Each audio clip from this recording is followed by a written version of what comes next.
بحثی که ما در هفته گذشته داشتیم راه‌های چیره شدن بر ترس بود. قبل از اون ما درباره چی صحبت کرده بودیم در نخستین جلسه؟ درباره ریشه‌های ترس، تعریف سخنرانی و موضوع سخنرانی بود. درست است؟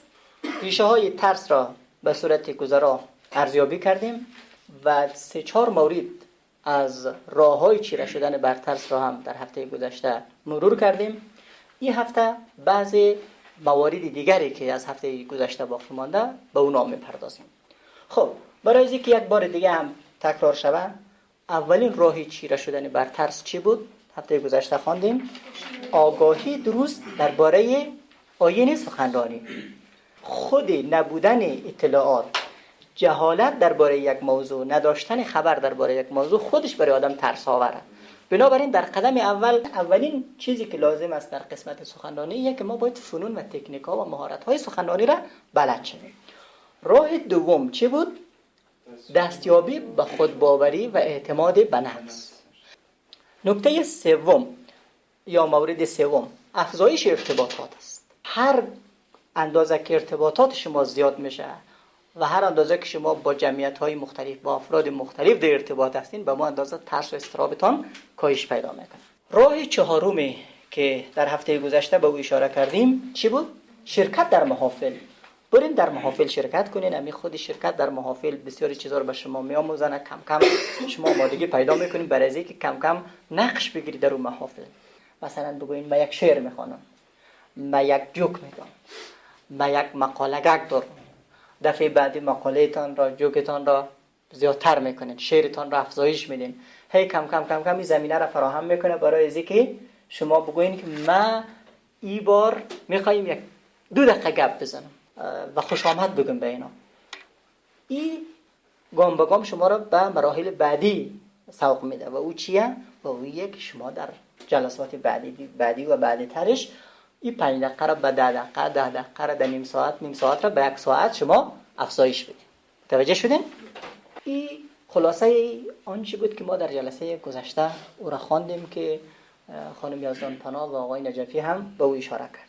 مورد جدید او چیه؟ آشنایی لازم با پیش‌نیازهای سخنوری. چه چیزا به عنوان پیش‌نیاز است؟ خب در نوبت یک اولتر از همه باید موضوعی که سرش بحث بگیم باید دور سرش حاکم باشیم. خب من می‌نویسم که حاکمیت سر موضوع. ها؟ خب سر موضوع.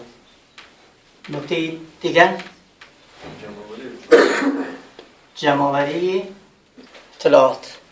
خب آقای نجفی مدیریت اطلاعات. بعضی از موقع خیلی اطلاعات کم خیلی وقت زیاد صحبت می‌کنه.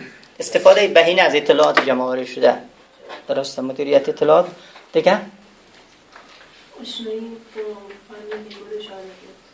آشنایی با فن نگارش، آشنایی با ادبیات و فن نگارش. دیگه اصلا گرچه در حاکمیت بالای موضوع خیلی چیزا خلاصه میشه، ولی باز هم گفته میتونیم که دسته‌بندی اطلاعات.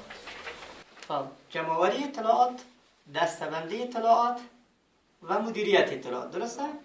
به نکات خوب اشاره کردین. یعنی این چیزا بسیار نقش داره در این که شما از لحاظ درونی آمادگی پیدا کنین. برای چی؟ برای سخن گفتن و برای سخنرانی. دستور زبان را باید بلد شد.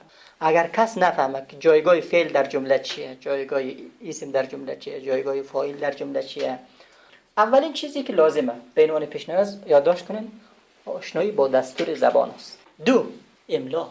در سخنرانی که شما از روی تخته استفاده نمی‌کنید ممکنه که املا خیلی نقش نداشته باشه، اما اگر شما درستان را در قالب سخنرانی تدریس کنین، اگر شما در یک جای برین کنفرانس بدین و از روی تخته، از روی پاورپوینت امثال از چیزا، البته پاورپوینت هم مشکل ایجاد میکنه و اون زمانیه که شما وقتی تایپ میکنین املا را صحیح بلد نباشین. توجه شدین؟ بجای از اینکه متبحر را با هی جیمی بنویسین، متبحر را با هی 2 چشم بنویسین، یا بجای از اینکه اولویت را اولویت بنویسین، اولیت بنویسین. سومین نکته که از پیش‌نیازها به حساب میاد چیه؟ خط خانه. چون همیشه پاورپوینت در دسترس نیست، همیشه کامپیوتر در دسترس نیست. به گونه‌ای باشه که دیگران خوانده بیتانه وقتی دیگر را خوانده نتانست همونجا زیبایی های سخنرانیت با مو خط خرابت زیر سوال میره. مورد هفتم، شنیدن یا دیدن سخنرانی های خوب. شما سخنرانی های خوب را پیدا میکنین و از آدمایی که خوب سخنرانند تقلید میکنین.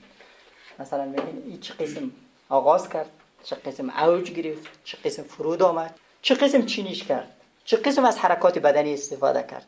این را نام دیگهش میگذاریم چی؟ الگو برداری، الگو گیری از دیگران. نکته بعدی یا مورد بعدی، راه اندازی برنامه‌های بحث با هم‌صنفی. راه اندازی برنامه بحث با هم‌صنفی.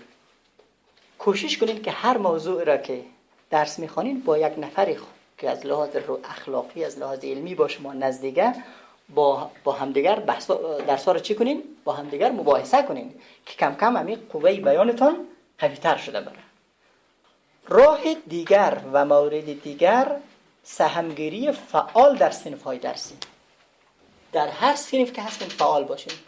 مهمترین چیزی که باعث میشه ترس را از دل شما بیرون کنه اینمیه که در صنف‌ها که یک جای بسیار مناسبه اینجا فعال باشین، نظرات خود بدین، سوالات خود بکنین، نقدتان بکنین که این کم کم شما را وادار کنه برای اینکه یک وقت اگر در این صنف سخنرانی کنین، یک وقت اگر در بیرون صنف سخنرانی کنین هم این جرأت گپ زدن براتون وجود داشته باشه. مورد دهم، گزینش موضوع خوب. شما کوشش کنید که همیشه موضوعات جدید بروز، کارآمد و در بخور باشه و در ارتباط با اون معلومات خوب وجود داشته باشه. مورد 11، تسلط بر موضوع است. شما وقتی موضوع خوب انتخاب کردین، علاوه بر اون معلومات خوب جمع کنین و اون معلومات رو خوب مطالعه کنین، دسته‌بندی کنین. پیشتر گفتن آقای نجفی که مدیریت کنین، اطلاعات رو دسته‌بندی کنین و از اون باز یک یادداشت تهیه کنین، یک طرح سخنرانی آماده کنین. وقتی میرین از کجا شروع کنین و با کجا ختم کنین، اینا همه در اونجا دسته‌بندی شده باشه. خب مورد 12، برنامه‌ریزی دقیق است. برنامه‌ریزی خیلی مهمه. کوشش کنیم که معلومات جمع آوری کنیم، تسلط بر او پیدا کنیم از لحاظ علمی، ولی یک آخر کار برنامه هم برش بسازیم. وقتی برنامه میگیم اینو طرح سخنرانی هست. برنامه‌ریزی دقیق.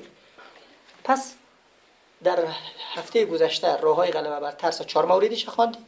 این بار هم 8 موردش که جمعاً میشه چند مورد؟ 12 مورد.